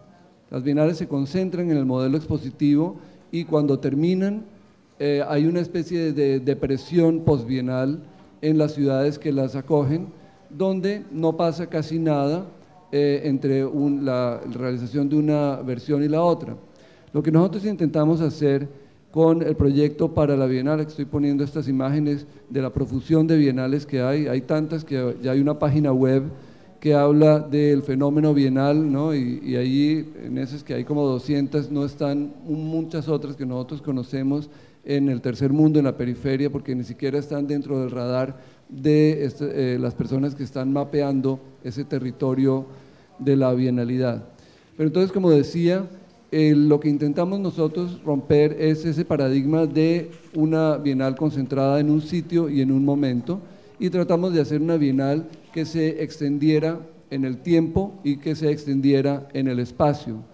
Cuando me convidaron a hacer un proyecto para la Bienal, yo había venido a ver la Quinta Bienal, pero siempre me había llamado la atención que una Bienal tuviera el nombre de un tratado de libre comercio. Es como si en México hubiera la Bienal de NAFTA. Es completamente absurdo, sobre todo en estos momentos de antiglobalización, que una Bienal se llame como un tratado de libre comercio es casi una profunda ironía. Pero si pensamos, como decía Guy Debord, que el espectáculo es el capital a un estado de acumulación tal que deviene imagen, entonces podemos pensar que tal vez el fenómeno de la bienalidad es la verdadera lógica cultural del capitalismo tardío, como diría Jameson. Y esa espectacularidad de las bienales corresponde claramente al momento que estamos viviendo. Entonces, como decía, intentamos hacer una bienal que fuera un poco diferente del modelo. Y pongo aquí el equipo no solamente para darles crédito, sino para que vean que de segundo está Pablo Helguera, mi colega que está aquí, artista de performance, bueno, ustedes ya seguramente lo oyeron hablar en estos días, y también educador con una larga trayectoria. Y lo que yo pensé es que tenía que plantear un proyecto que se deslindara de la idea que, digamos, de la aproximación recurrente en museos y en bienales, en donde el curador define el proyecto curatorial y luego es entregado al Departamento de Educación de la Bienal o del museo para que se desarrollen formas de articular ese proyecto para el público. Lo que propuse yo fue un esquema inicial bastante esquemático, pero tenía ya muchos de los componentes que yo pensaba que eran importantes, y se lo entregué a Pablo, y Pablo me ayudó a darle forma para que el proyecto pedagógico estuviera integrado, estuviera imbricado en la lógica propia del proyecto curatorial. Cuando eso ya estuvo listo, escogí el equipo de curadores, o escogimos, sería más exacto decir. Ellos luego fueron convidados y ya entre todos le dimos forma al proyecto, que es una curaduría colectiva. La estructura es así: tenemos unas estrategias activadoras, unas expositivas y un proyecto pedagógico. La mayoría de las bienales tienen las estrategias expositivas o tienen una gran exposición. Aquí lo que, digamos, la novedad o por lo menos la aproximación es que había ciertas estrategias que no conducían necesariamente a una exposición. Y el proyecto pedagógico estaba penetrando, digamos, todos los demás elementos. Entonces voy a hablar rápidamente de cada uno de ellos para que tengamos tiempo luego de hacer la discusión. Una de las primeras cosas que hice fue escribir ese duodecálogo. Todos los que hemos visitado bienales nos reunimos en una esquinita a hablar mal de la Bienal, decir esto no funcionó, esto tampoco, esto está mal, a criticarla, y he criticado tantas y he oído tantas críticas que me pareció que tenía que hacer una especie de dogma 95 de la curaduría y decir qué es lo que yo creo que no debe ser una Bienal, qué es lo que yo no, las cosas en que yo no creo, como horas y horas y horas y horas de filme y video que nadie puede ver, etcétera. Y lo puse como uno de los primeros escritos en un blog que tenía la función de hacer público el proyecto, o para decirlo de otra manera, de crear un público para la Bienal, de tal manera que cuando la Bienal sucediera, casi 6 meses después de que iniciamos el blog, ya hubiera un público que hubiera acompañado el proceso y no que ella desembarque como una gran sorpresa, como una gran fiesta, como un espectáculo. Allí también pusimos los relatorios de todas las visitas que hicimos. Visitamos muchísimo el territorio de Rio Grande do Sul, América Latina en general, inclusive las diásporas en otros países y artistas de otras partes del mundo. Entonces voy a mostrar algunos de los componentes, o mejor dicho, todos los componentes con algunas imágenes. Geopoéticas viene a ser lo que uno entendería convencionalmente como la Bienal, es la gran exposición que la gente visita, pero justamente para romper la idea de que esa era la Bienal y para que se entendiera que era solamente uno de 7 componentes diferentes, escogí que concebir esta exposición como una exposición temática, no como una Bienal. Me explico. Normalmente una bienal, uno escoge un grupo de artistas y luego invita a esos artistas a que hagan un proyecto. Las bienales se han convertido en una especie de laboratorios para que el artista plantee un nuevo proyecto. Y luego esos proyectos son puestos en relación. Eso fue lo que no quisimos hacer. Lo que hicimos fue, en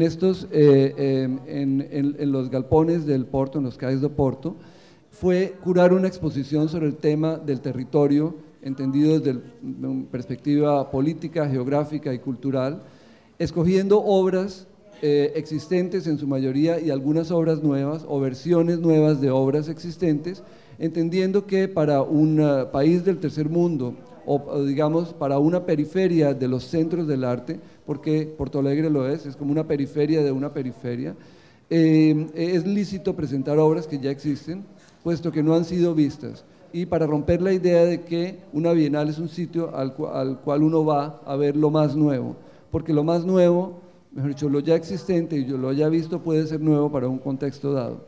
El proyecto museográfico partió de una pregunta muy sencilla: ¿qué es lo mínimo necesario para poder experimentar una obra sin pérdida?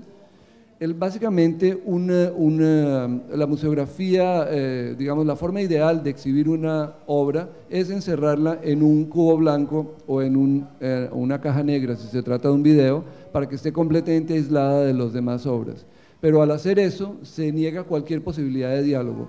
Como nosotros creemos profundamente en que la curaduría es un ensayo en el espacio, de tal manera que uno es concebida con la mente, pero es experimentada con el cuerpo y en el recorrido del visitante, era necesario que se diera ese diálogo entre las obras, de tal manera que desarrollamos una gramática museográfica que permitía que las obras tuvieran su integridad, pero que al mismo tiempo pudieran relacionarse visualmente con las otras para poder crear efectivamente ese texto que se llama curaduría. Entonces aquí hay algunas imágenes de cómo quedó esa exposición. Una de las cosas que hicimos en el catálogo fue explicitar nuestra escogencia, porque en el contexto del arte contemporáneo en arte en general, pero en el arte contemporáneo es aún más difícil que el público, digamos, comprenda cuáles son las intenciones del curador. Entonces me parece, como decía García Canclini en alguna ocasión, que hay una especie de ética de la inteligibilidad. Uno tiene que, es mejor una sobredeterminación que una carencia absoluta de referencias para el visitante. Entonces está organizado por una serie de temas y las obras van estableciendo ese diálogo entre ellas, hablando de temas que le son propios al problema de la geopolítica, como la cartografía, el nacimiento del Estado-Nación, la articulación del discurso político a través de la educación, la cuestión de la inmigración, de la migración forzada, la frontera, el conflicto y cuestiones de definición nacional a partir de cultura, digamos, de raza, de mercado, problemas de representación política, los rasgos de nacionalidad, banderas, himnos, etcétera. Y terminamos con una parte que se refería a la idea de nación desde una perspectiva mucho más poética. Aquí hay solamente algunas imágenes de la instalación. Utilizamos esos galpones en su propia naturaleza industrial, tratando de que el espacio y la oscuridad le ayudaran a que estas obras que estaban completamente desnudas, digamos, porque no estaban resguardadas por un cuarto, pudieran dialogar entre ellas y al mismo tiempo tener su integridad y poder ser apreciadas sin pérdida. Entonces, el proyecto pedagógico se articuló a través de los diferentes componentes. En el primero es tal vez en el que menos se pudo hacer la parte pedagógica, pero yo expliqué de alguna manera cómo tratamos de ayudar al público a entender la exposición desde una perspectiva museográfica. Pero en exposiciones como Alén Fronteras, lo que hicimos fue tratar de dar una mirada múltiple al territorio de Río Grande do Sul, al territorio cultural definido por la geografía, los canyons, la política y la religión, que es la región de los Pampas, y la zona de las Misiones, y la zona de los Pampas, que es compartida con Argentina y con Uruguay. Mirar esos tres paisajes culturales desde una perspectiva múltiple. Uno, arte contemporáneo, mediante un proceso en el cual los artistas viajaron a los sitios y produjeron una obra nueva, como en el caso de este como gran territorio hecho a partir de una mirada de Google Earth al territorio de entre Ijuís, pero también es una exposición que juntaba pinturas de paisaje de los diferentes acervos de los museos de la región y cartografías, objetos de las diferentes inmigraciones como la alemana o la italiana y objetos arqueológicos. Eugenio Dittborn fue una exposición individual, o sea que es una estrategia expositiva, pero la propia naturaleza del trabajo de Dittborn tiene que ver con la idea de la transterritorialidad. Dittborn desarrolla desde 1983 las pinturas aeropostales, que son obras que son realizadas como pinturas, dobladas, metidas en un envelope, enviadas a su lugar de destino, lo cual le permitió en momentos de la dictadura, digamos, burlar la censura política, pero también no es la única dimensión que tiene, sino pone de presente la dificultad para el artista de la periferia, y Chile es un lugar de llegada, nunca un lugar de paso, o sea, es un lugar realmente remoto, la dificultad de ese artista para poder penetrar los centros. Mediante esta estrategia de caballo de Troya, donde la obra viaja como carta y se despliega como pintura, Dittborn logró penetrar y logró romper esas dificultades geopolíticas implícitas en su trabajo como artista de la periferia. Siempre se exhiben con sus dobleces, que son el testimonio de la operación que dio origen a la pieza, y con los sobres, los envelopes, que tienen la historia expositiva de la pieza y su itinerario en la vida. Pero también utilizamos o aprovechamos la circunstancia de esa facilidad de movimiento que tiene la obra de Dittborn para utilizarla, digamos, para hacer que su acción se ampliara. Entonces las obras viajaron desde Santiago de Chile hasta Porto Alegre por correo y me quedan 5. Y de allí una obra hecha especialmente para la exposición se dividió en 3 fragmentos y cada uno de ellos viajó a 3 museos regionales y Dittborn viajó con ellos para hacer una actividad pedagógica. Tal vez más adelante Pablo pueda hablar más en detalle de lo que aconteció en esos 3 sitios. Cadernos de Viagen fue una de las, pienso, componentes más exitosos de articulación del proyecto pedagógico en esta Bienal. Consistió en proponerle a los artistas rutas históricas de penetración en el territorio por los diferentes pobladores, los indígenas, las rutas del ganado, las rutas de las inmigraciones alemanas, portuguesas, italianas, etc. Ellos escogieron algunas de esas rutas y luego las hicieron como quisieron, de carro, en moto, en van, caminando, etc. Y una vez que, digamos, siguiendo su propia lógica artística, algunos hacían dibujo, otros hacían filme, otros hacían fotografía, otros hacían tallas en árboles, bueno, lo que fuera su propia poética, interactuando con las diferentes personas que necesariamente era necesario, digamos, dada la naturaleza de un trabajo que se realiza en un territorio que no se conoce, y esa era la idea, porque estábamos invocando en cierto modo la figura del artista viajero del siglo XVIII que iba como documentando lo que encontraba. Entonces no quisimos que hubiera un viaje de pesquisa, sino que el viaje era en sí mismo la instancia de conocimiento, y cuando llegaban a los sitios realizaban una pequeña exposición en algún museo local o algún espacio local, en algunos casos no artísticos, como puede ser el Museo del Pan en Hilópolis. Y luego esas 9 exposiciones se recogen, los artistas siguen trabajando sobre las obras y la presentamos en uno de los CAEs como una mirada múltiple al territorio cultural de Río Grande do Sul. Esas son las rutas que siguieron los artistas, y aquí hay una imagen general de esa exposición con algunas obras que tratan temas como frontera, la tensión entre naturaleza y cultura, etc. Cidade Não Vista quiso entender la ciudad de Porto Alegre como un territorio a ser descubierto. Entonces, si Cadernos de Viagen entendió el territorio de Río Grande do Sul como un territorio para ser activado, también la ciudad puede ser entendida como un territorio en el sentido en que muchas veces los mismos pobladores de una ciudad terminan no viéndola a fuerza de vivir en ella. Lo que propusimos fue a 9 artistas que, mejor dicho, escogimos 9 sitios interesantes de la ciudad, como la chimenea de la usina del gasómetro, que es una referencia para toda la ciudad, pero nunca nadie ha entrado en ella porque así es un espacio industrial cerrado, o una escalera realizada por los portugueses, etcétera, y le propusimos a 9 artistas cada uno que hiciera una obra, que activara esa obra para el público y que la obra no fuera visual en lo posible, que fueran obras de cheiro, de sonido o de percepción, para que el énfasis estuviera en visitar la ciudad y no tanto en ir a ver una escultura.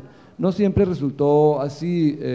Un ejemplo, tal vez el más vistoso, la única que no fue de sonido, digamos, o de percepción, es la realizada por Tatsunishi, que tomó la prefectura, que tiene ese reloj y esos bustos allá arriba. Construimos unos andaimes donde el público puede subir y se creó una especie de espacio doméstico en el cual 3 de las paredes son construidas y la 4ª pared es la fachada del edificio, con lo cual hay una relación completamente diferente con el patrimonio. Continentes es uno de los componentes más invisibles, pero tal vez más importantes que tenemos desde el punto de vista de la acción que puede tener una bienal en una escena local. Continentes sigue una estrategia como de muñecas rusas, una cosa que recibe a otra. Lo que hicimos fue identificar 3 sitios en Río Grande do Sul, uno en Porto Alegre, uno en Caxias y otro en Santa María, que son espacios independientes, lo que se llamaría Artist Run Space, y identificamos otros 6 en otras partes de América Latina y les dimos un dinero para que pudieran uno invitar al otro. Entonces, por ejemplo, Cero Inspiración de Quito, de Ecuador, durante un mes no funciona en Quito, sino que funciona en Porto Alegre y colabora con Subterránea para realizar una programación conjunta. Al mes se va Cero Inspiración y llega Diablo Rosso de Panamá y se realiza de nuevo el mismo proceso. Este proyecto, este componente fue inspirado en algo que ya hicimos en Medellín en el 2007 y funcionó muy bien, y me pareció que no hay la necesidad, cuando uno es curador, de inventar todo, la rueda desde cero cada 2 años, sino que se puede entender la curaduría como una instancia de collage. Ya voy a terminar. Uno de los puntos más importantes se llama Casa M, y parte de la voluntad de que los dineros de una bienal, que son siempre muchos, no se queden solamente en lo expositivo. La Bienal de Mercosur es una de las que tiene, digamos, un diferencial que tiene, es su compromiso con la educación, y eso es innegable, pero pensamos que podría haber algo mucho más permanente. La Bienal ya había dejado varias esculturas para la ciudad y pensamos que esta podría ser entendida como una escultura social, o sea, una escultura que va viviendo con el tiempo. Estas también viven en cierto modo, la de C. Resende y la de Carmela Gross, porque son casi mobiliario urbano. También se habían dejado esculturas más visuales, digamos. La Bienal accedió a alquilar una casa por 1 año, la remodelamos, y la casa, hablando de arte y educación, por pura casualidad, pertenecía a una de las profesoras más respetadas de la ciudad, que había muerto hace tal vez una década, Cristina Balbao, y se convirtió en un sitio que articuló toda la actividad de la Bienal. Se inauguró en mayo, o sea, 5 meses antes de la inauguración de la Bienal, y allí fue un sitio como un laboratorio para nosotros los curadores primero, pero luego también acontecieron todo tipo de cosas. Tiene todo la fuerza y también gran parte del presupuesto del proyecto pedagógico se encaminó hacia, digamos, se destinó a activar la Casa M, porque todos sabemos que un proyecto cultural no es una cuestión de ladrillo y de piso de madera, sino de actividad, y eso es lo que ha mantenido esa casa tan vital. La casa está inspirada además en otros proyectos similares, como Lugar a Dudas, del cual algunos de ustedes seguramente vieron la presentación de Óscar Muñoz. Inclusive tiene una vitrina porque era una sombrerería, una venta de chapelos, y en esa vitrina es la única actividad expositiva de Casa M, justamente para poner de presente que lo importante no es generar un espacio más de exposición, sino que la ciudad necesita algo más, un lugar de reunión para la comunidad artística. Ahí está, y luego, simplemente para hablar brevemente del proyecto pedagógico, porque estoy seguro que Pablo ya se refirió a él, algunos artistas trabajaron sus obras, digamos, con la comunidad y en ese sentido articularon su proyecto con una dimensión pedagógica, como es el caso del colectivo Icon, pero también el proyecto pedagógico tuvo una intensidad increíble que no he visto en ningún otro proyecto de Bienal, y esta es la 8ª Bienal en la cual yo participaba, haciendo una antología de textos claves sobre mediación en museos que no se podían tener antes en portugués, teniendo una serie de documentos, digamos, para los profesores, para que la Bienal sea una herramienta de aprendizaje no solamente para los profesores de arte, sino también los de literatura, geografía, historia, etcétera, y también para los niños, de tal manera que haciendo un trabajo, digamos, diferenciado, y también el trabajo increíble de evaluación que están haciendo Luis Guillermo y Jessica, de tal manera que la Bienal también se mira críticamente a sí misma, porque, como ya dije, no tiene sentido inventar la rueda cada 2 años, y es importante, digamos, tener una mirada crítica y aprender de lo que ya se ha hecho y de lo que han hecho los colegas.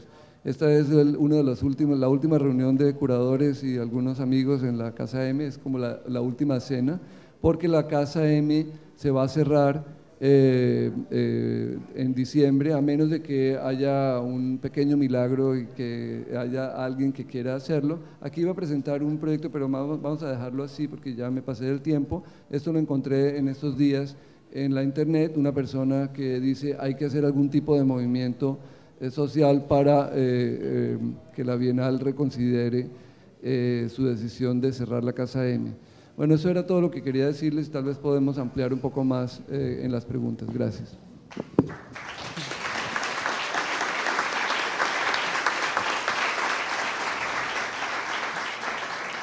Muito obrigado, José Roca. Portanto, se algum ricaço estiver na plateia e queira adotar a Casa M, estejam à vontade. Vamos então passar para as perguntas. Estamos já na reta final. Temos quanto tempo só para... Temos muito pouco, né? Muito pouco. Eu queria só fazer um ponto de situação das 3 conversas, e é interessante que nestas 3 há uma ideia que perpassa, e talvez em todos os 3 dias do debate, que é a ideia de emancipação. Esta ideia de uma possível saída, uma saída efetiva de um estado de minoridade, a ideia de contrariar uma certa ordem prevista das coisas, do estado das coisas, da condição das pessoas, do estado da arte também. E me lembra uma certa crítica que de alguns críticos também, de alguns filósofos, fazem à modernidade e à ideia de uma ruptura individual do laço social. Isto é, que há uma ideia de emancipação que pode ocorrer em cada um de nós quando quebramos as divisões harmoniosas de uma ocupação e do equipamento, como se houvesse tradicionalmente uma adequação entre uma ocupação e o equipamento, e que a entrada na modernidade é a quebra disso tudo, a possível quebra dessa adequação.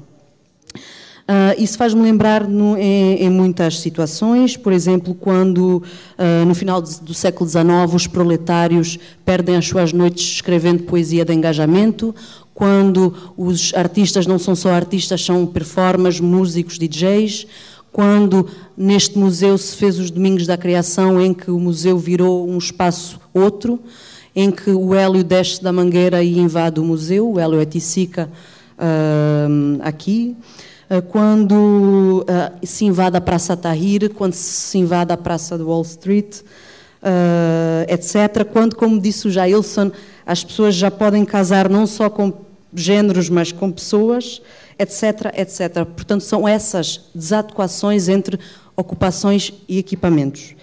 Portanto, a emancipação social e estética, ela faz-nos conseguir ganhar outro espaço, faz-nos alargar o campo de atuação. É isso que fala a Elisa, quando ela sai da sua função de artista e ocupa um espaço que é um espaço de atuação social, atuação pedagógica, quando o Jailson fala dessa necessidade de mobilidade, quando o José Roca propõe um conceito bienal que também coloca em causa a própria Bienal e o próprio modelo de Bienal. Esta possibilidade de sair do nível do mesmo, como falou também o Jailson. Eu queria perguntar aos três, e aí abrimos para o debate, quem quiser, se talvez possa só responder um só, para a gente ter uma economia do nosso debate. De que forma é que a arte tem uma eficácia pedagógica? Ou seja, que modelo é esse que a arte pode ter de uma eficácia pedagógica? Era o que eu poderia lançar. Talvez que o Jailson possa responder como é que ele prevê essa entrada da arte contemporânea, que não é da favela, ou que é também das outras áreas da cidade, para a Bela Maré. Tentando ser breve, até porque a gente quer escutar um pouco vocês, eu acho que tem uma perspectiva fundamental no campo da arte, é que reconhecer que ela só se manifesta, só pode efetivamente cumprir seu papel quando ela se realiza. Então, o maior erro que eu acho que quando a gente está falando, então, como é que a gente pensa a dimensão da arte e da relação com a educação, com essa dimensão pedagógica, é a capacidade, efetivamente, da gente estar exercendo o ato de criar, e de realizar e de manifestar. Me parece que não tem como a gente continuar falando em determinadas formas de promoções. É muito comum falar em promoção de cidadania, promoção da educação e promoção da arte. O sentido, por exemplo, de você construir um equipamento cultural nos espaços populares, criar práticas efetivas de encontro, criar formas de ressignificações, isso tudo é que permite a construção de novas formas de estar afirmando um projeto de ser humano, um projeto de cidade e um projeto de novos estatutos, inclusive, para essa dimensão artística e essa dimensão da educação. É claro que há especificidades, como se falou antes, na educação e na arte, mas é possível construir esse encontro, é possível ir ressignificando de forma permanente esse processo a partir desse processo de realização. Não existe uma utopia teleológica. Objetivamente. A utopia, quer dizer, a possibilidade de a gente construir o novo, construir o pleno, se coloca a cada momento e aqui. Então, nós não estamos nos remetendo àquela visão dos modernistas que haverá um futuro onde todo mundo vai se apropriar da arte do mesmo jeito. Nós estamos afirmando que é possível experimentar, vivenciar, saborear, partilhar diferentes significações reais a partir do sensível, a partir do intelecto, a partir de experiências de encontros concretas. É assim que eu vejo essa dimensão pedagógica de um processo de realização da arte no cotidiano. Não, eu queria só... Eu acho que enfim, a gente caminha e a gente abre espaços e constrói novos espaços sempre quando a gente tem encontro de duas realidades muito diferentes, quando elas se somam e, necessariamente, criam-se tensões. Para mim, a questão da educação e da arte é uma questão muito complexa, porque justamente a arte é um lugar onde a gente pensa as coisas de maneira quase que etérea, sem forma. A arte ela é pensada de uma maneira que ela vai se concretizar numa obra, mas todo o raciocínio que levou a essa concretização, todo o acúmulo de energia, de sensibilidade para que isso aconteça, ele não é ordenável, necessariamente, e muito poucas vezes ele é ordenável. E a educação é uma coisa que ordena. A educação é uma coisa que ordena, é uma coisa que organiza, e é uma coisa que acontece com um princípio, meio e fim. Então, para mim, pensar arte e educação é uma coisa um pouco conflituosa. Eu acho que elas têm naturezas um pouco diferentes. Não que isso não seja positivo, eu acho que isso é positivo, é só porque eu acho importante que essas distinções sejam feitas. Bueno, ya hablé un poco de cómo entiendo yo que a través de un proyecto artístico se puede articular lo educativo, pero no mencioné una cosa que me parece importante, y es que la función de las instituciones de arte, o una de las funciones esenciales, en mi opinión, y una bienal es una institución de arte en el sentido que es una especie de museo temporal, es la educación de la mirada, es ir generando un acervo de memorias que son como el acervo colectivo de la comunidad en donde se inscribe ese particular bienal. Y yo creo que esa es una de las funciones que esta bienal en particular ha logrado bastante bien porque está realmente, es una presencia real en la ciudad, mucha gente la visita y ha hecho muchos esfuerzos para que su, digamos, interés en mostrar el arte al interior de los, digamos, espacios expositivos también salga fuera de ese recinto. Vamos passar agora para as questões na plateia. Tem aí o micro passando.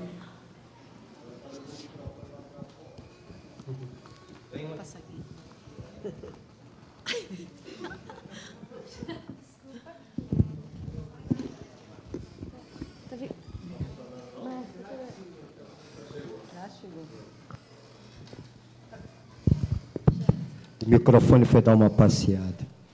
Bem, boa noite, parabéns aí pelo seminário. Pena que o tempo está curto e não vai poder fazer muitas reflexões. A plateia ficou mais como objeto materializante do que uma interação. Desde o primeiro dia, as falas da plateia curta.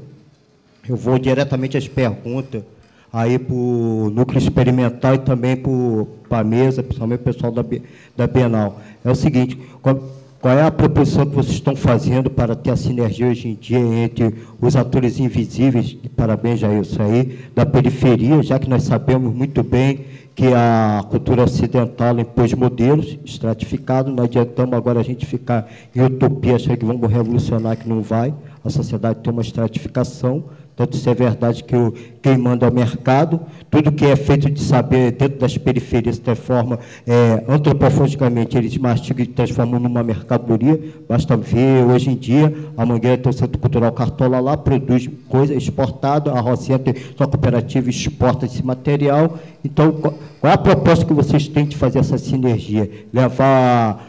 Em vez a população das periferias vir para cá, vocês também irem lá para dentro. Por que eu estou falando isso? A UFRJ tem uma proposta interessante de criar seu CAP dentro da Maré, infelizmente, a Zona Sul do Rio de Janeiro não deixa. Então, a gente vê que as falas são maravilhosas, mas a prática cotidiana continua medieval, estratificante, modelo europeu dentro das Américas, principalmente aqui no Brasil. A gente ouve muitas falas, mas a prática continua a mesma, conservadora, em pleno século XXI. Essa sinergia, eu pelo menos eu não vejo. Eu atuo pelo menos 30 anos dentro das periferias e não conheço. Fui nascido no Leblon, eu não vejo. Eu ouço falas maravilhosas para encantar, arrecadar dinheiro lá na Europa, Estados Unidos, no Japão, mas dentro da periferia continua a Casa Grande senzala. Então, minha proposta, que tipo de sinergia vocês querem fazer? Outra proposição, como é que vai se dar a relação de avançar no sentido do tensionamento para que o mercado não transforme esse saber popular em mercadoria, e sim a gente se aproprie dos produtos ao qual o dinheiro sai do nosso bolso lá para dentro dos bancos, para a gente se autofinanciar, porque sem financiamento a gente não vive no mundo capitalista. Muito obrigada. Muito obrigada. Vamos passar para outra aqui.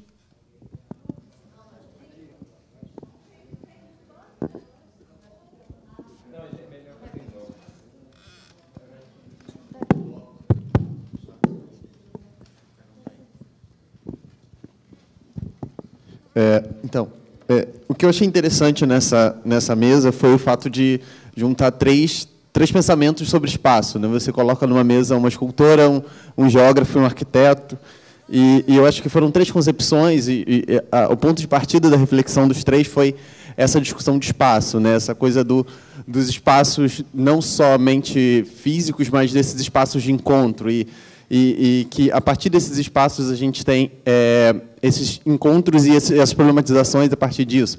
A Elisa, que vai para esse encontro a partir do material, a partir da madeira, o Jailson, que vai usar essa Avenida Brasil, essa linha como esse espaço de encontro, e o próprio José, que vai partir dessa ideia dessa reconfiguração de cidade e da Bienal e de chamar Porto Alegre de uma periferia de periferias, né?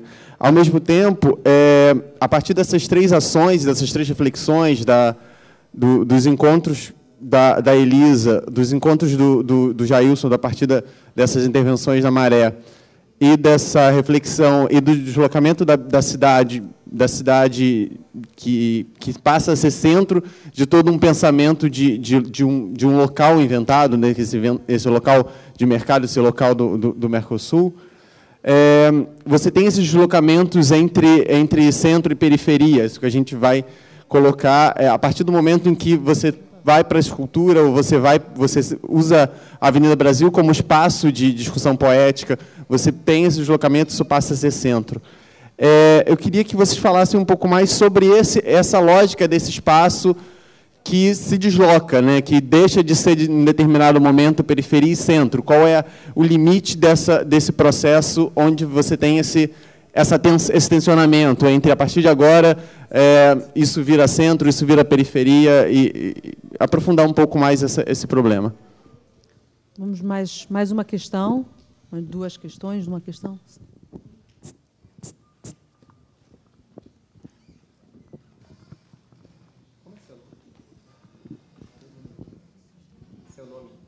Tá ligado? E você? Seu nome é?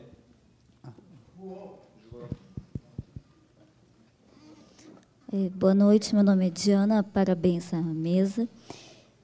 O professor Jailson falou de alguma forma pensar a excelência humana, né, na diversidade. Eu queria ouvir um pouco mais sobre como é possível pensar isso na desigualdade nesse espaço, né? E até se é possível pensar isso numa sociedade de classe, ou se isso já é um erro de princípio, né?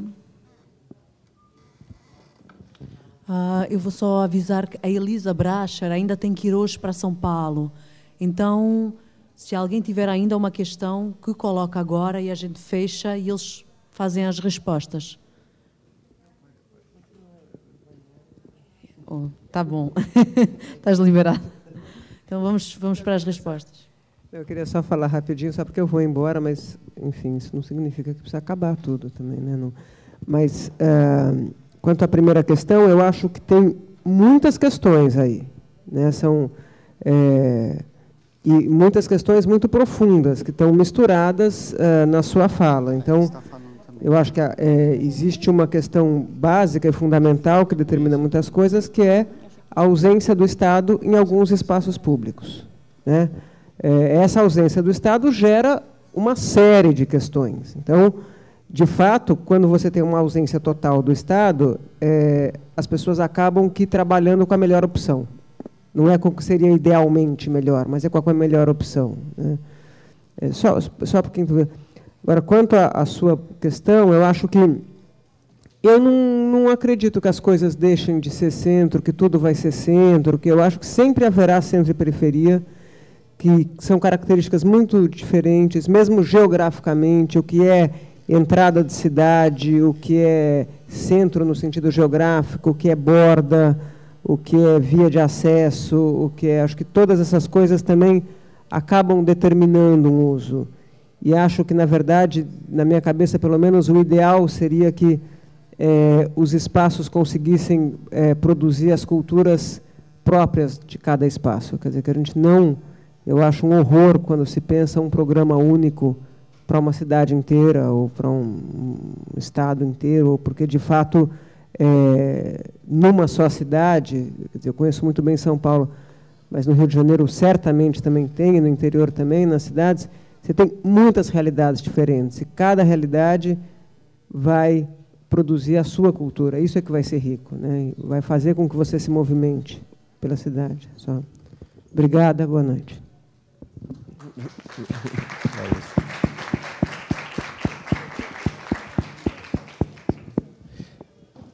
João, essa questão me preocupa muito, né? Eu tenho muita dificuldade de assumir a lógica do mercado quando trata simplesmente chamada base da pirâmide, essas classes C, D e E, como consumidores.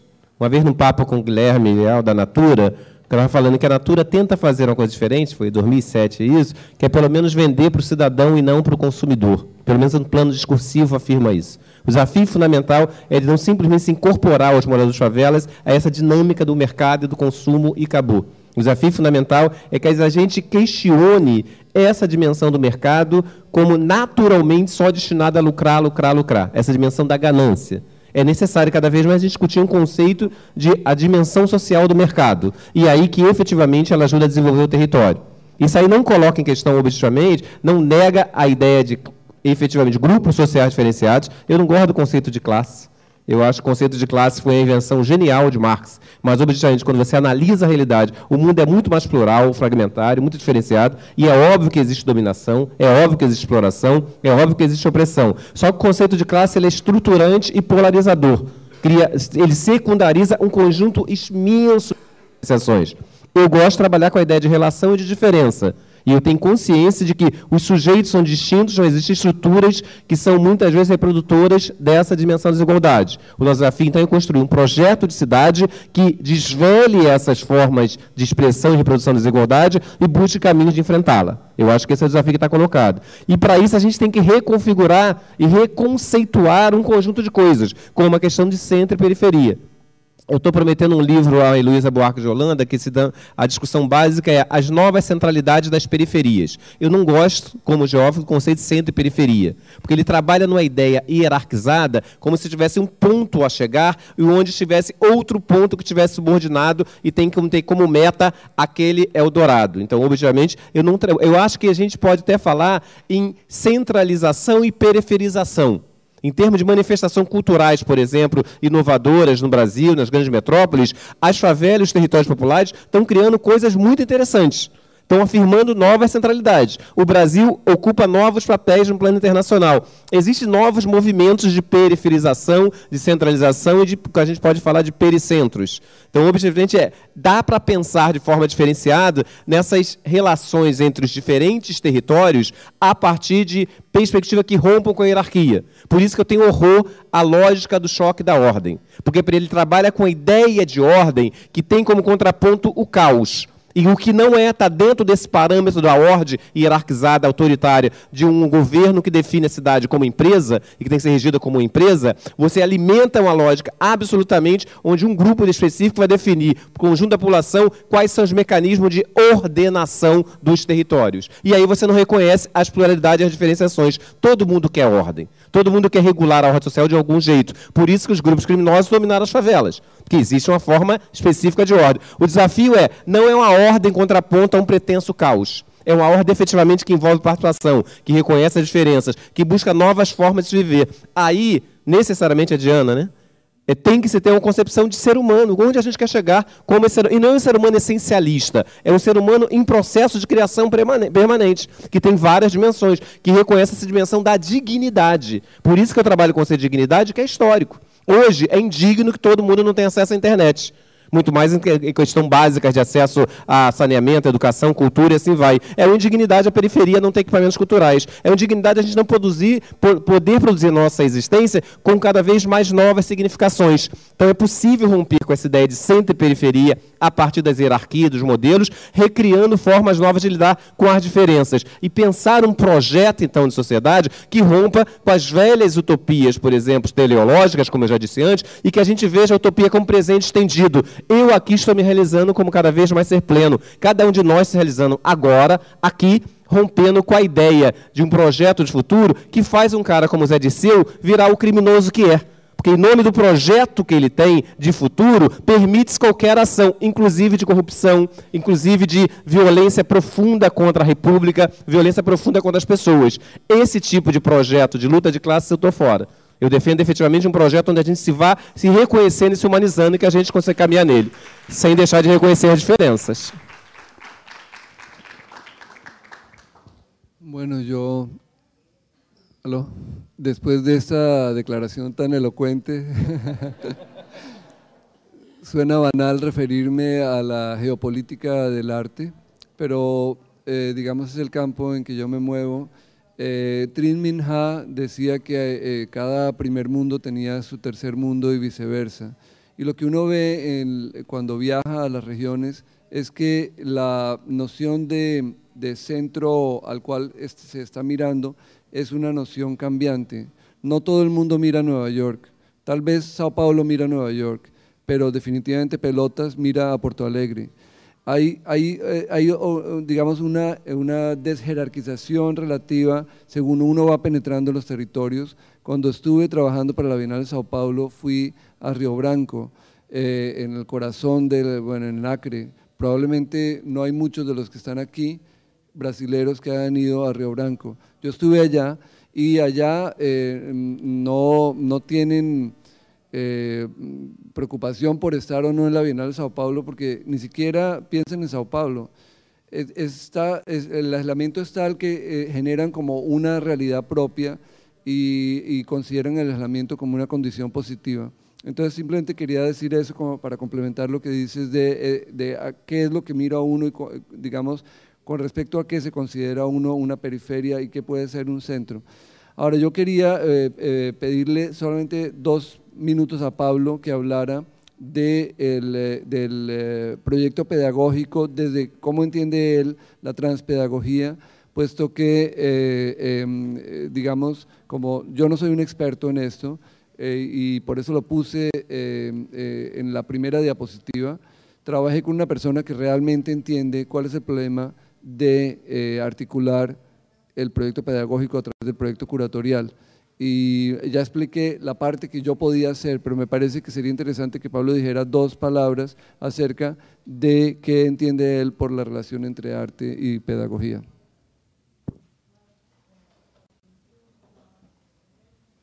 Pena por lanzarte al agua, sí.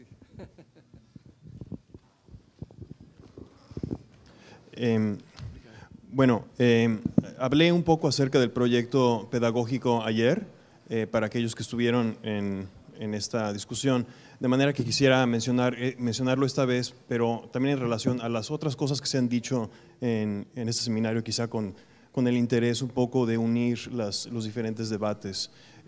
Uno de los intereses mayores del proyecto pedagógico de la Bienal de Mercosur, como decía José, era integrarlo con la premisa curatorial, que tenía que ver con reimaginar el territorio geopolítico, ¿no?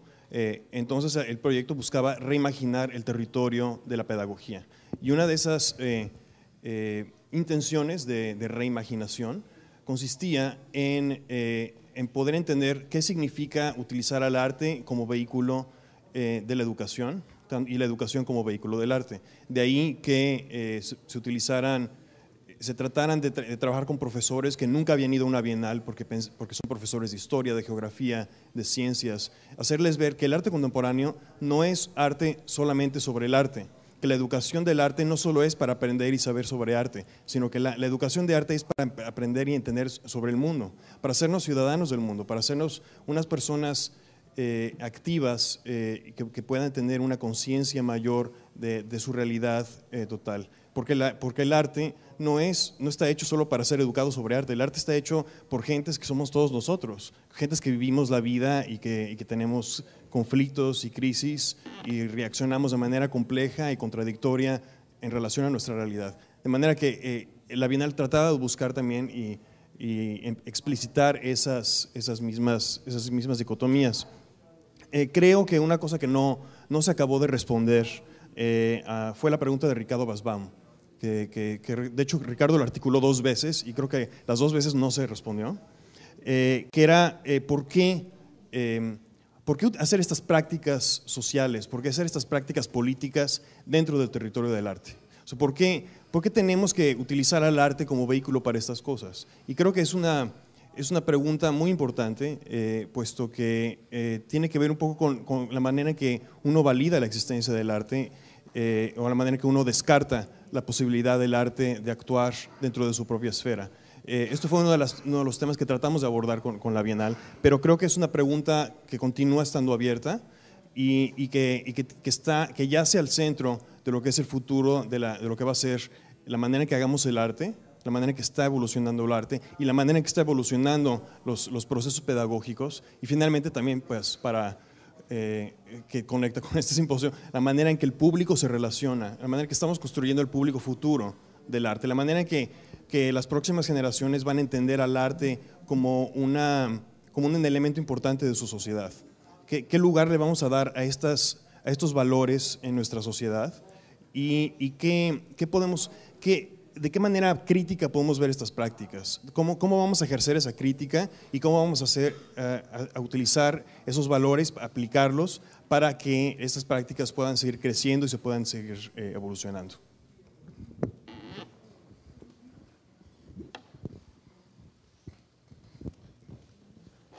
Muito obrigada a todos e vou passar a palavra então aos organizadores deste encontro.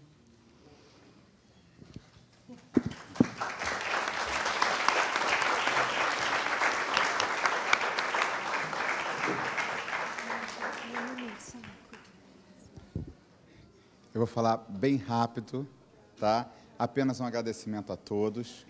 Aqueles que ficaram, trouxeram perguntas que a gente não respondeu plenamente, a gente reconhece que essas perguntas devem ser parte da nossa prática, tá? E o João, que fez essa pergunta também para o núcleo, se a gente respondesse diretamente que o núcleo vai resolver os problemas de lá, a gente estaria traindo todo uma situação que a gente está querendo pensar junto. Mas aqui é o momento apenas para a gente agradecer um fascinante ou fascinantes 3 dias de encontro, de tensão, de divergências, de convergência.